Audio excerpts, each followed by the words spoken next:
Ladies and gentlemen, a very good evening to all. My name is Vishnu Prasad, and I'm the head of global operations at Aurolab. On behalf of all of us at Aurolab, I would like to extend a warm welcome to each and every one of you for having invested your time for the webinar that Aravind Eye Care System has risen to provide globally over the time the world has started to confront the COVID pandemic. Many of us across globally have witnessed our lives change differently with circumstances and tasks that one could not envision, nor did we look forward in our lifetime. Now that it is here, it is all about acceptance and the way forward. Given that, the objective of this webinar is to provide our knowledge of sharing our experience when we started addressing the pandemic and trying to carry on our mission of eradicating needless blindness with protection and safeguarding ourselves and those around us. During this webinar today, all participants have been muted due to the number of participants that we have today and the time that is available. However, you are welcome to ask any questions that relate to your region and practice. Due to the time that we have today, few selected questions will be answered live at the end of each session.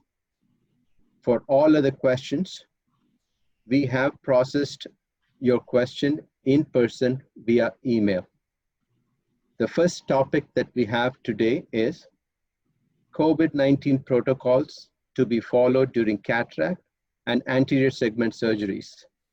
This will be presented by Dr. Haripriya for the first 20 minutes, after which we'll have a 5 to 7 minute Q&A session, which will be followed then by the second session. Dr. Haripriya Aravind is a globally renowned high-volume surgeon of the Aravind Eye Care System and currently heads the cataract and IOL services at Aravind Eye Hospital, Chennai. Dr. Haripriya's interest has been her passion to implement protocols and tools for measurement of patient outcomes after cataract surgery. She is also instrumental in writing an article on intracameral antibiotic prophylaxis to reduce postoperative endophthalmitis through most probably the world's biggest trial of 2 million eyes. Ladies and gentlemen, presenting to you Dr. Haripriya Aravind. So thank you again, Vishnu and Aurolab, for having me at this webinar. So I'll be sharing the operating room protocols in relation to ophthalmic surgery, more anterior segment surgery. As we are aware, our concern has been in the past and in the present about reducing endophthalmitis. So our main stakeholder has always been the patient. However, in today's scenario, things are quite different. So beyond endophthalmitis and inflammation, we now have an additional concern about the COVID-19 pandemic. So our protocols have changed to suit the current scenario. And our stakeholders have gone beyond patients to also include the staff and the attenders whose care we're also responsible for. So we have to now consider that all people are could be infectious today, considering that earlier we only considered that the patients were at risk. The second aspect is that not just the body fluids, but also the air around us could be infectious. And all surfaces also have to be decontaminated regularly. So safety protocols are aimed to minimize chance of spread and not totally prevent the spread of infections. The precautions we take would be in the OT or in surgery would be the same as we would do overall in the environment in this pandemic, what we are doing for COVID-19. And this includes physical distancing, surface disinfection and minimal contact of surfaces, face mask of all the staff at all times, PPE as per risk level, breath shield, and also minimal verbal communication. These are the principles which we want to follow up with. So specifically to cataract, considering what we would do, so we would do all the existing investigations as was done in the past, with some modifications based on the current scenario. Earlier, we thought the non-contact tonometry was unsafe, but recently we are now been told by the Royal College of Ophthalmologists that we can go ahead and use the air puff tonometry, provided you have all the infection control protocols in place. So we have modified and tried to have a breath shield also in this NCT, so that the chance of contamination is reduced. We also use the eye tonometry quite widely within Aravind and use the applanation tonometry when the physicians have to measure the intraocular pressure. So we can restrict the IOP measurement only to those patients who require it, like those who have glaucoma or we suspect raised intraocular pressure, or a standard measurement for all patients who have to undergo cataract surgery. In this part of the country, we find a lot of CDC. So we find that we have to do a nasolacrimal duct syringing. So this is now continue to be done. Just that the staff will wear the appropriate PPE with the face shield, and then the trained staff would do the nasolacrimal duct syringing. Biometry, the best option if possible would be to use an optical biometer because there's less chance of patient contact, plus the measurement is also more accurate. But if we have to use ultrasound measures, then I think the best thing is to ensure that we do maintain a safe distance, the staff wear the PPE, and use alcohol swabs on the probes regularly. Systemic conditions have to be monitored and assessed pre-op. And as we know, those who are above 60 and who have systemic conditions like diabetes, hypertension, cardiac and renal issues are at higher risk for having this infection and having a more severe form of the COVID infection. So a physical fitness is mandatory in patients who have uncontrolled diabetes and hypertension. And based on their request, if required, we may have to do a blood count, a chest X-ray and an ECG. Pre-op evaluation is the same as what we did earlier with blood pressure and blood sugar, but now in addition, we also check the SpO2 for all patients. So doing the pulse oximetry gives a good indication of what the patient's baseline saturation is. ECG in our institution, we do it for all patients above the age of 60 years. And in those patients who have either one or more systemic illness, we continue the same protocol unless the anesthetist or the physician requests us for an ECG in these patients undergoing surgery. Now, the big question we have in today's scenario is, do we have to do the COVID-19 test? So on one side, we have the surgeons who say, who want to know if the patient has had a COVID-19 test, the RT-PCR done. But in today's world, we're not surprised if the patient also wants to know if the healthcare workers have a RT-PCR done before surgery. So as per today's guidelines, the Government of India guidelines, it is not mandated to do a COVID-19 test. However, we can refuse treatment if we suspect patients to have the infection. Also in patients where we suspect the infection, we would also ask them to have a RT-PCR done. And based on the reports, we would go ahead with surgery. We would not operate on patients who are COVID positive unless it's an emergency surgery, in which case we would take all the necessary precautions. So prior to surgery, the patient is counseled regarding the surgery about the outcome expected. Instructions are given regarding hand hygiene, mask, physical distancing, and minimal contact. We ask them to bring along only one attendant to minimize the number of people in the hospital. We prefer daycare surgery so that we have less number of people in the hospital and the patient is also at lesser risk of infection being in a hospital scenario. So they also bring in all their systemic and ocular medications and fitness reports, but don't bring anything which is unnecessary. We want to minimize the amount of items we have with them. They are also advised to stay away from any social gathering either before or after the surgery until they come for their follow-up. Again, between the day of scheduling and the day of surgery, in case we have a few days, we also check with the patient the day prior if the patient has any discomfort, any fever, or we also request them to call us and let us know just to ensure they haven't fallen ill in those few days between the day of scheduling and the actual day of surgery. So digital payment method is preferred, so we have less chance of contact, and we also have a specified consent form for surgery. So in addition to the consent form, we have ophthalmic treatment, which we get from the patient as the patient enters the hospital. This consent form is specific more for the surgical aspect, just to make sure the patient adheres to all the protocols and that they are aware that they're at risk of getting the infection when they're having this procedure.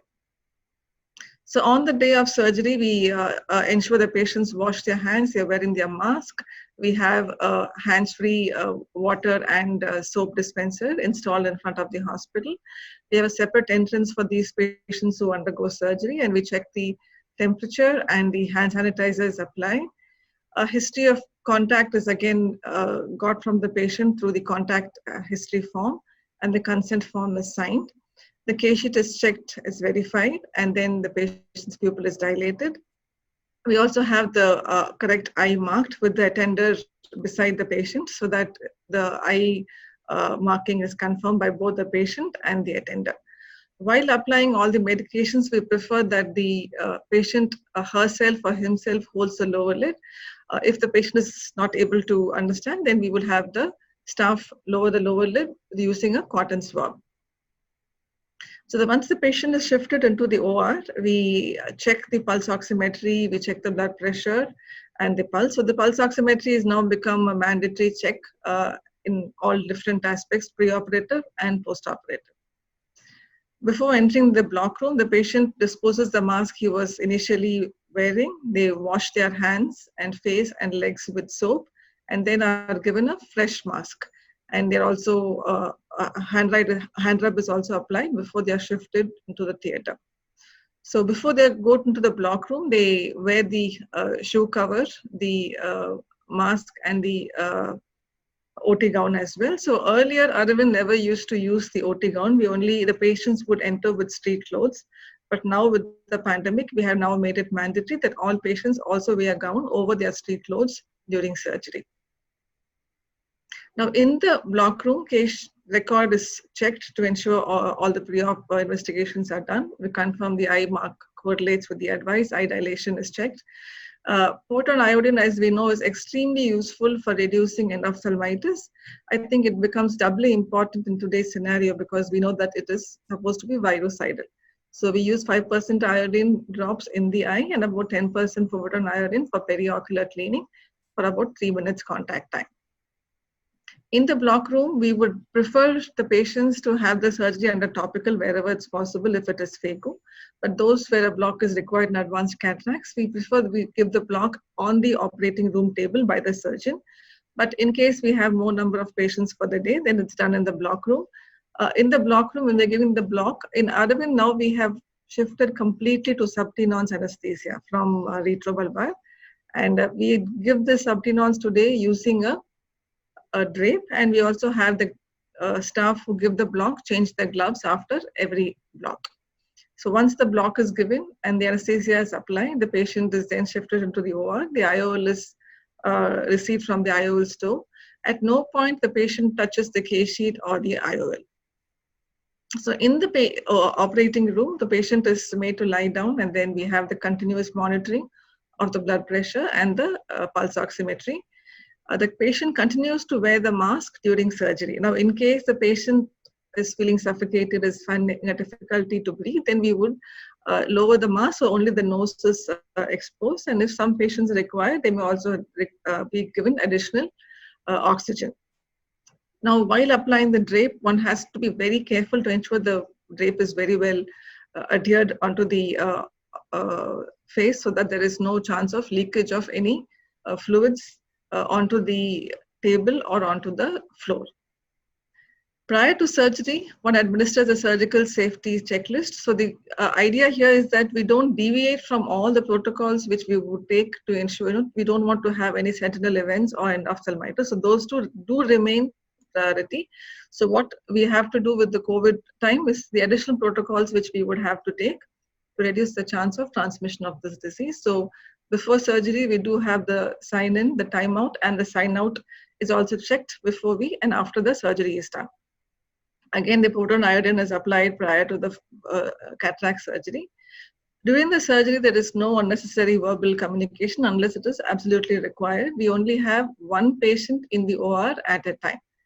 Earlier, we used to have two patients in the same OR. A surgeon would switch between two different patients, just swings the microscope.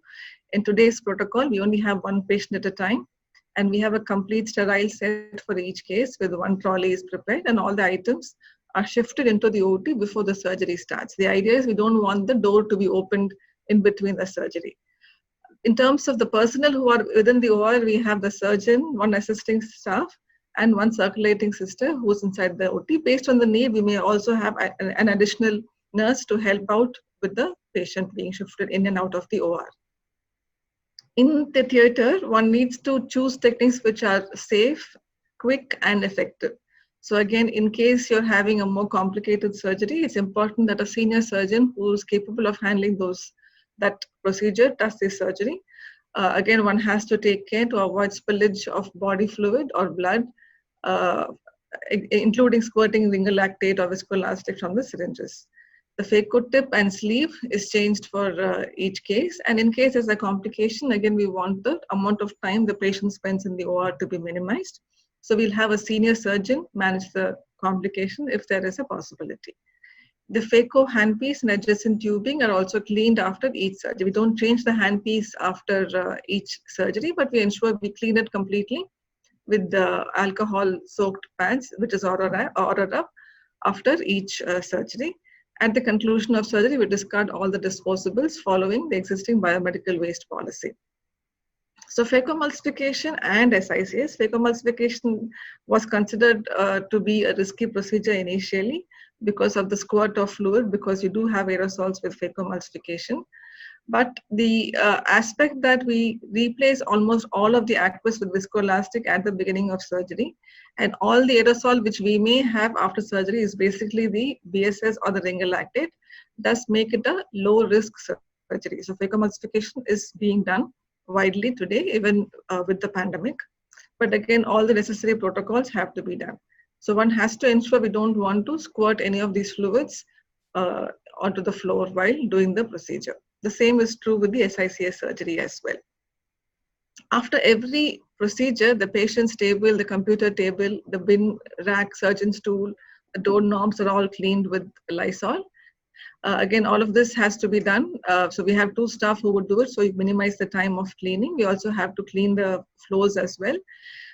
In terms of using the different disinfectant solutions, we can either use Lysol or isopropyl alcohol or 1% sodium hypochlorite. If you can't, then you can also use 70% ethanol. The OT floor is also cleaned, and then including the foot pedal, the microscope and table foot pedal, the wheelchair is cleaned after use. So basically all the surfaces are cleaned after every surgery. Earlier we used to continue to use the same glove for different surgeries, and we used to use alcohol rub between the procedures. But today we changed the glove, so we use a double glove, and the outer glove alone is discarded after every surgery. And biomedical waste policy is continued as per our existing protocol. After surgery, the patient is counseled about follow-up, and pulse oximetry is done again before the patient goes home. What remains same is that we continue to use the same perioperative antibiotics, autoclaving protocols, validations and surveillance, our monitoring, our record keeping all remains the same. Linen management and biomedical waste management with segregation at source and color coding. So continuous education and training becomes critical when we change these protocols. So we also have regular sessions for the surgeons and for the operating room nurses about best practices, and we also have some mock drills. And all of these training sessions are also logged for us to be aware of who has received the appropriate training.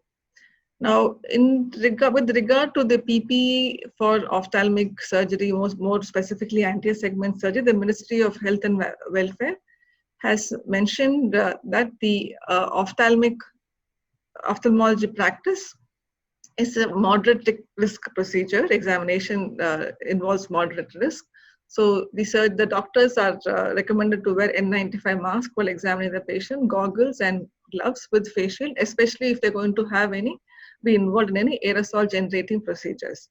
Specific to the operating room, what the recommendation is to use a triple layered medical mask with face shield, sterile gloves and goggles. Again, if they are involved in aerosol generating procedures, one needs to use the N95 mask. So this algorithm shows the different kind of PPE which can be used based on the risk factor. So if it does involve any aerosol generation, then one would have to look at the risk factor. If it is a low risk, for example, if the patient is asymptomatic, has no history of exposure and is COVID negative, then the risk is low. So the level 1 PPE is adequate here. But even if it is non-aerosol generating, but the patient is either symptomatic or has a history of exposure or is COVID-19 positive, they are recommended level 2 PPE. But someone who's involved in aerosol generating procedures, in those instances, I think a level 2 or level 3 PPE is recommended.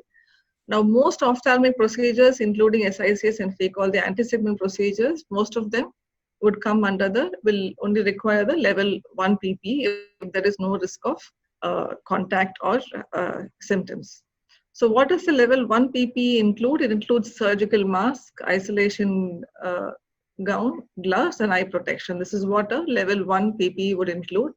A level 2 would include an N95 respirator, fluid repellent gown, gloves, eye protection goggles, and a head cover.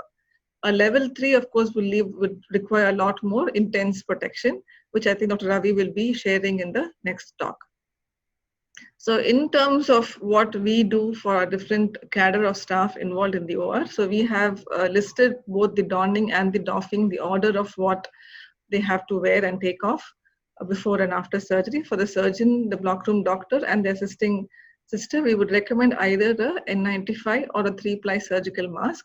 And in addition, we also recommend the goggles along with the gown, sandals, cap, and double gloves as well, which they would change after every surgery.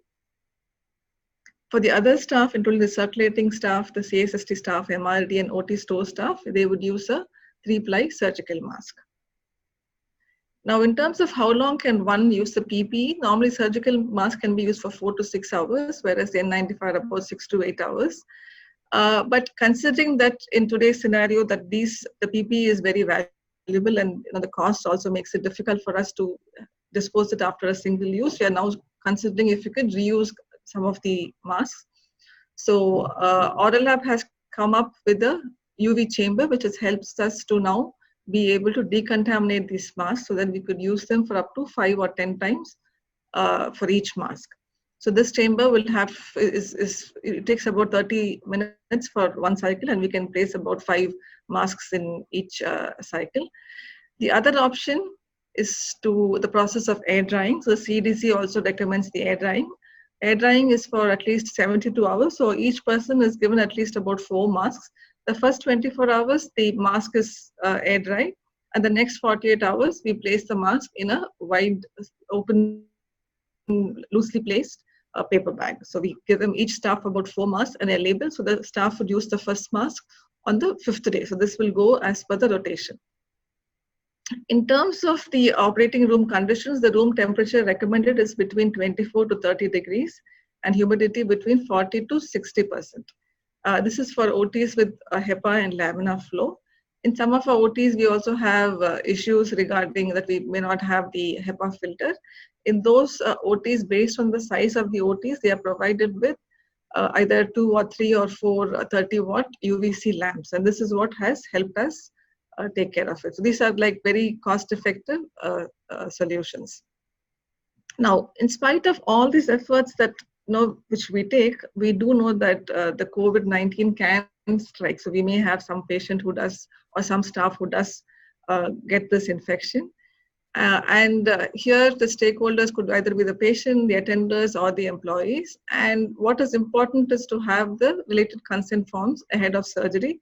Even for the staff, we have undertaking that they consent to work in the hospital during this pandemic and that they are at risk for getting the infection.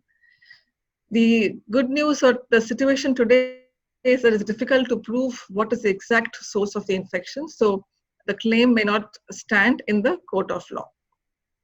So it is very, very important to have a task force in each of the hospitals. And the task force has a very important job in terms of how to consistently control the spread of infection, to ensure our SOPs and documentation are updated based on the new evidence which is appearing in literature, to know what to do when a patient, attender, or employee turns positive. If clusters happen, what decisions will be taken, who will be informed, what measures will be taken, etc. And reporting all of this information both internally and externally. So the scope of the COVID task force could be quite varied, including updating protocols, looking at PPE, reporting any incidents, updating the team about any new development, education and training, auditing, monitoring, external networking, and COVID crisis management. So all of this is what the COVID task force would oversee. It's also extremely important to have a contingency plan in case some staff or some patient does test positive. What would you do? For example, in Aravind Chennai, we had 3 of our staff who tested positive, and there was an aspect of fear and panic among the staff. So it is very useful for us to have in detail what you would intend to do in case one of your staff or your team member does have the infections. You're much more better prepared to handle the scenario. So the final take-home message is it's important to have very good screening protocol. That probably is most critical. You do not want to have any suspect enter the premises as much as possible, including could be your own staff, could be your own team. But anyone who feels sick has to call in and say that they will not be able to come in today. Same with patients and attenders. The protocols for HIC practices have to be adhered to. So one, you have to update them based on what evidence you have, share them with the team, and ensure that these protocols are adhered to. So staff health and well-being are very important. I think this is something which we really have to shift in today's era. Earlier, while staff centricity was important, it was a lot more to do with patient centricity. Now I think we have equal responsibility for both the staff well-being and the patient's well-being. And one has to always be ready for deviations, because in spite of all what we do, we may be in a situation that someone does get this infection. Now, besides all this, while we change all the protocols, one has to remember that the patient has to feel that they feel welcome when they enter the hospital. So because the patient may now not be able to see our smile or feel our touch or hear a kind word, but they should know that we care for them and for their safety. Thank you. So I'm just going to look at the questions.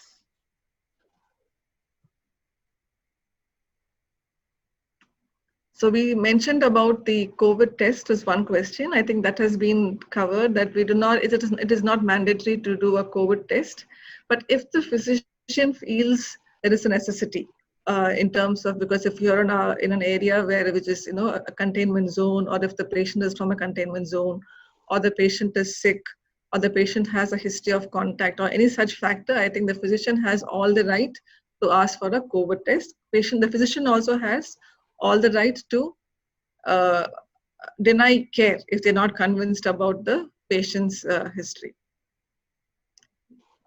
What is the safest distance we can maintain with patients while treating? Now in eye care, this becomes very difficult because one has to go close to the patient, especially with the slit lamp examination, refraction, etc. But wherever we do have to, what is also important is the distance, is also the amount of time. So if you can minimize the time, for example, in refraction, we try to do some of the history taking and the glass power checking before the patient enters the room.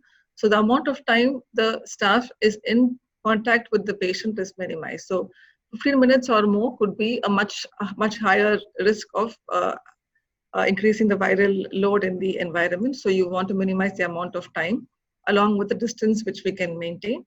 And where we have to come in close contact, and wearing adequate PPE is extremely critical.